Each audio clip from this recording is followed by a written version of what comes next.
Learners, शुभ आशीष।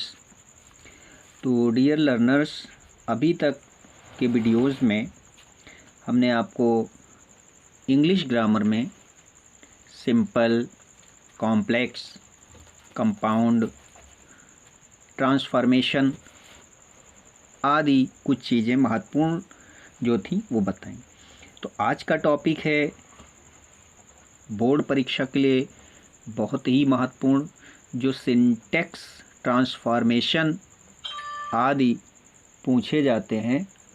उनमें से transformation का एक हिस्सा जो बहुत महत्वपूर्ण है, उसमें कभी सिंपल, कभी कॉम्प्लेक्स, कभी कंपाउंड, ये आपस में बदलने के लिए कहा जाता है। तो जितने भी रूल्स हमने बताए हैं उनमें से बहुत ही सरलतम ढंग से आप उन्हीं नियमों का प्रयोग करें, और यूपी बोर्ड में बहुत कठिन ट्रांसफॉर्मेशन नहीं आते हैं। ज़रा देखते हैं कुछ sentences. He works hard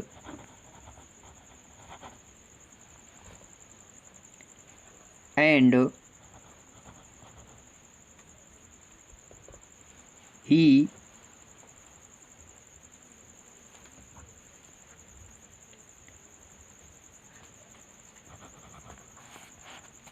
prosperous।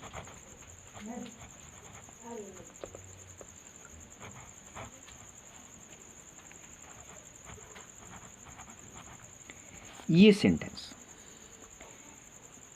Sentence कैसा है आप लोग समझ लीजिए। ये एंड कंजंक्शन लगा हुआ है, इस कारण ये कंपाउंड सेंटेंस है। तो इसको पढ़ते हैं जरा। He works hard and he, एक छूट गया है इज, यहाँ पर इज होना चाहिए। चलो हो गया। He works hard and he is prosperous. And लगा होने के कारण हम समझ गए कि ये कंपाउंड सेंटेंस है। कैसा सेंटेंस है? कंपाउंड। और इसको चेंज करना है हमको कॉम्प्लेक्स में। तो अर्थ निकालते हैं। वर्क्स हार्ड, वो कठिन परिश्रम करता है, एंड ही इज प्रॉस्परस, और वो संपन्न है, धनी है। तो इसको कॉम्प्लेक्स में चेंज करने के लिए कॉम्प्लेक्स बनाते हैं। ही इज को पहले लिखते हैं। He is prosperous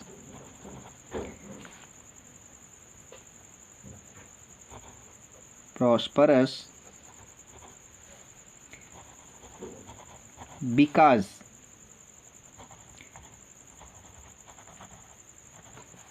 he works hard.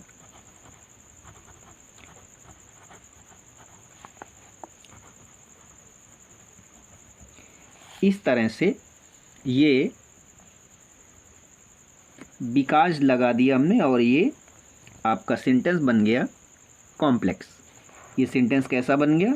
Complex. Because conjunction, और पहले वाला एंड के कारण compound.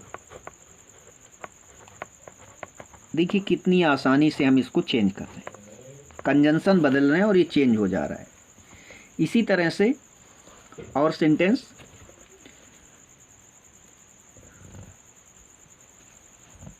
He is too tired, he is too tired to play. ये भी हमारा एक सिंपल सेंटेंस है। कैसा सेंटेंस है? Simple sentence. और इसको चेंज किस में करना है हमको? कॉम्प्लेक्स में। तो ये तो हम लोग एक जगह पढ़ चुके हैं, एडवर्ब टू। ये है आपका एडवर्ब टू, और इधर इन्फिनेटिव टू। इनको चेंज कर दीजिए किसी कंजंक्शन के द्वारा। कैसे चेंज करते हैं? देखिए, ही इज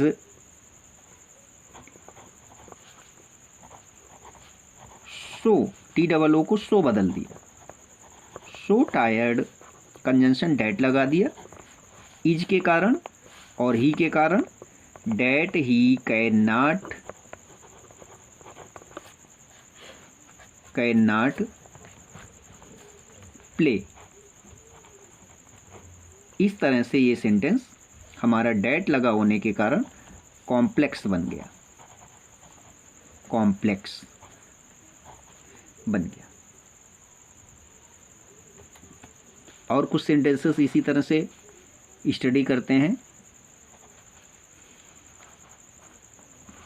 सेंटेंस है कुछ इस तरह से,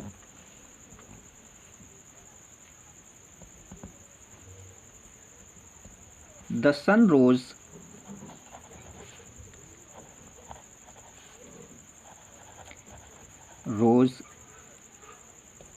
and we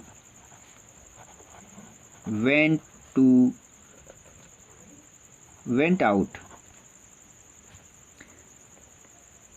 the sun rose, देखिए ये एंड लगा है, इस कारण से कंपाउंड हो गया। तो कंजंक्शन की मदद से या कुछ ऐसे शब्द यहाँ पर सेंटेंसेस में दिए होते हैं जो हमने अलग अलग वीडियोज़ में आपको बताए, तो उनसे पहचान हो जाती है कि सिंपल है कि कॉम्प्लेक्स है कि कंपाउंड है। अब इसको कंपाउंड से हमको बनाना है सिंपल में, the sun rose and we went out. तो देखिए इसको इस तरह से बना सकते हैं, the sun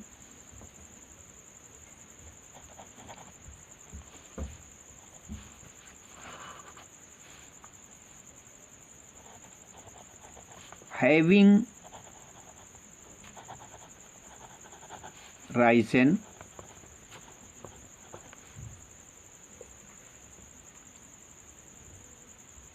we went out। अब ये हमारा बन गया सिंपल। ये सन हैविंग और इसके साथ जो थर्ड फॉर्म हमने लगा दी उसके कारण ये सिंपल बन गया। तो डियर लर्नर्स, ब्रैकेट में हमने वही चीज़ लिखी हुई है जो वो सेंटेंस है। इसी तरह से कुछ और सेंटेंसेस देखते हैं।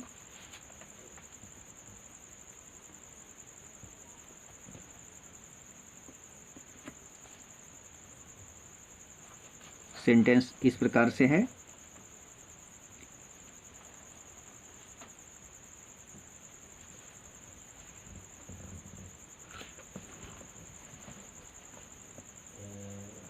सेंटेंस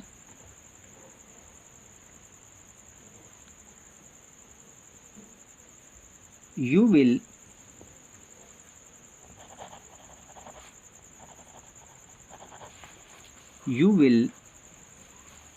ill unless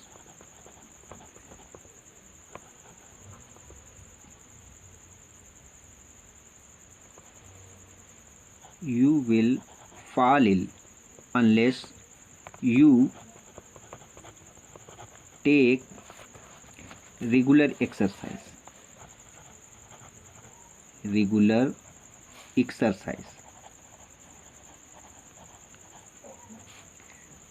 ये सेंटेंस आ गया। यू विल फॉल इल, तुम बीमार पड़ जाओगे, unless you take regular exercise. Conditional sentences के वीडियोज़ में हमने अनलेस का प्रयोग बताया हुआ था, और अनलेस जो है हमारा कॉम्प्लेक्स वाक्य बनाता है। तो इस तरह से सेंटेंस हो गया, इसके कारण complex.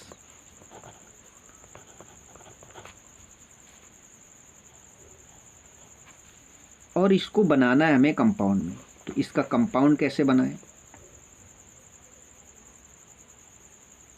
You will fall in,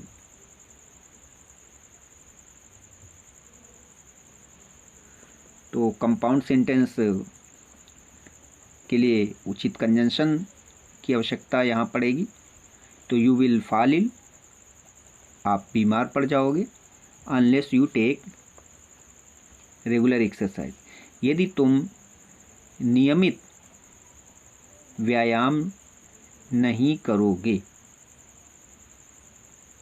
तो हम लोग इसको तो you will fall ill unless you take regular exercise, ये एक कॉम्प्लेक्स सेंटेंस है अनलेस कंजंक्शन लगा होने के कारण, और ये शर्त में हमने आपको पढ़ाया।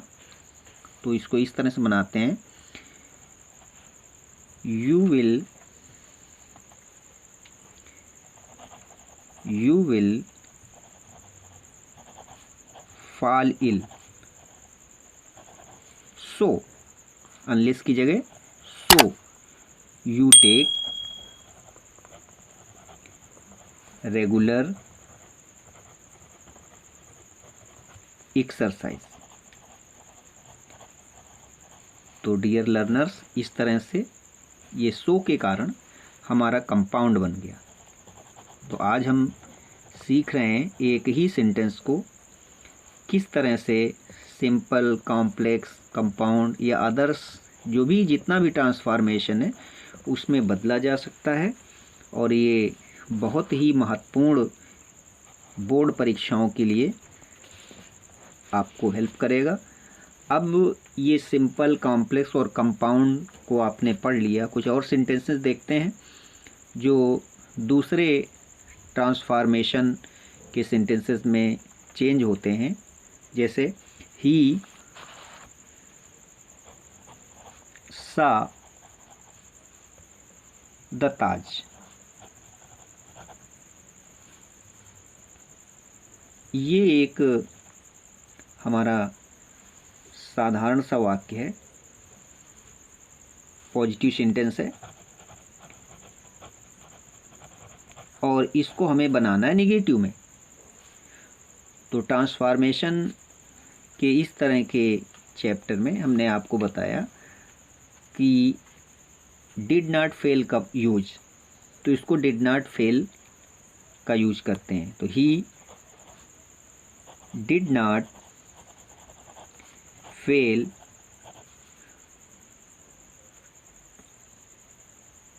To see the Taj. अब इस तरह से ये पॉजिटिव का निगेटिव बन गया। इसी तरह से कुछ और सेंटेंसेस,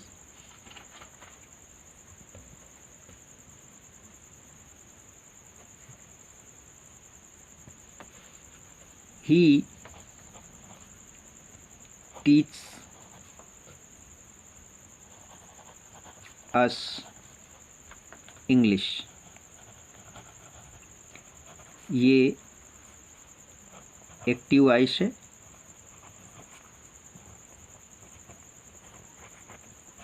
और इसको हमें पैसिव वॉइस में बनाना है। तो देखते हैं, सबसे पहले हम कर्म को कर्ता बनाते हैं, और इसमें दो कर्म हैं, डायरेक्ट और इनडायरेक्ट। यानी नाउन भी एक ऑब्जेक्ट का काम कर रहा है इंग्लिश, और अस ये भी ऑब्जेक्ट का काम कर रहा है। तो सबसे पहले एक ऑब्जेक्ट इंग्लिश लेते हैं।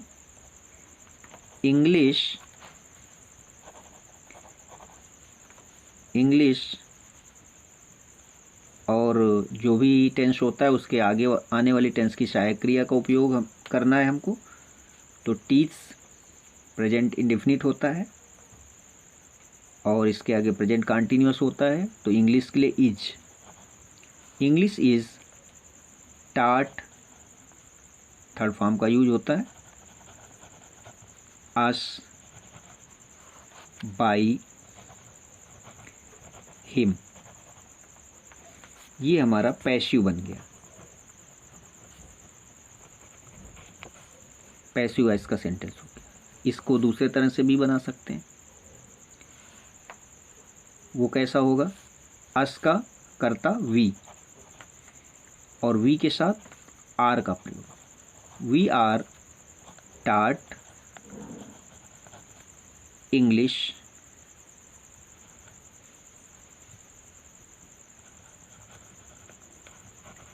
Bye him. इस तरह से ये भी पैसिव वॉइस बन गया। तो थोड़ा सा अभ्यास करके जो भी तरीके बताए गए हैं बोर्ड परीक्षा में हम लोग अच्छे अंक ला सकते हैं। तो आज ये ट्रांसफॉर्मेशन का एक हिस्सा रहा जिसमें हमने सिंपल, कॉम्प्लेक्स, कंपाउंड, एडजेक्टिव से निगेटिव, एक्टिव से पैसिव आदि बनाना सीखा है। तो डियर लर्नर्स, ये बोर्ड के लिए बहुत ही उपयोगी हैं। इनको आप ध्यान रखें और इस तरह से अपने सभी नियमों का थोड़ा सा अभ्यास करके ये ट्रांसफॉर्मेशन आप बनाएं। शुभ आशीष।